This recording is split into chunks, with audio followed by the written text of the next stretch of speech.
All right, I am not a criminal attorney, and I'm not here to give legal advice, but I am here to get you got a real on this Diddy trial. Okay, so let me connect the elements, not necessarily the elements of the charge, because I didn't get into that, but let me connect what he's being charged with how the operation ran, right? So what the federal government is saying, they're saying, Diddy, you owned Bad Boy and several other businesses, but let's use Bad Boy as the example, right? You owned Bad Boy, and under your leadership, you had employees that worked for you to keep that business running, going, successful, thriving. But in your personal life, you had what the defense is called sexual preferences, right? While the defense is describing them as sexual preferences, the federal government is describing them as freak-offs. So in your personal life, you forced women, Cassie being one of them, who was also your employee because she was under your label, to engage in your sexual preferences against their will. You forced them to do these things. You drugged them to do these things. And you used Bad Boy's financial gain and money to pay for your sexual preferences, to pay for these freak-offs. And that's how they are connecting the acts that he did in his personal life to a criminal enterprise.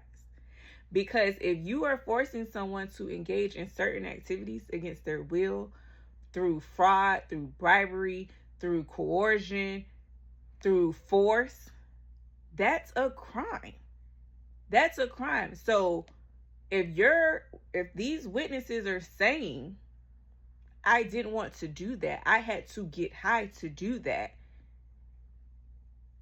I was doing things that I wouldn't do with someone else because I was in fear for my life. I knew there would be severe consequences if I did not do these things. So I was essentially forced into doing these things. That is a crime. And because you used Bad Boy in this example's finances to fund those freak-offs, whether it be paying for the travel to get there, going to the different states, different countries, wherever these freak-offs, your sexual preferences, freak-offs took place, you use those funds to fund your freak-off. That's a crime. So that is how the federal government has gotten to the point of, this is racketeering conspiracy. You ran a criminal enterprise because you used your business's funds to fund your sexual preferences, to fund your sexual lifestyle, which forced women to do something they did not want to do, whether they was your girlfriend or not. At the end of the day, it's a crime. And because you use these finances to do it, guess what, baby? You was running a criminal enterprise. Bad Boy was a criminal enterprise. And that is how they are connecting.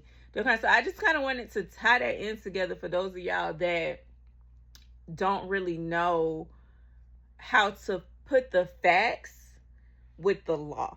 And I wanted to make sure I mirrored those together for you guys, because I could spit out, definitions of what a crime is, but you know what the law is all about? Connecting. It's a story. It's a story. What facts from your story can I fit with the law? And that is what the federal government has done. They have taken these facts from this story that they have heard from these witnesses, and they figured out a way to put it into the law. And that is what we have here. My name is Snipes-Booker. That is the real on this Diddy trial.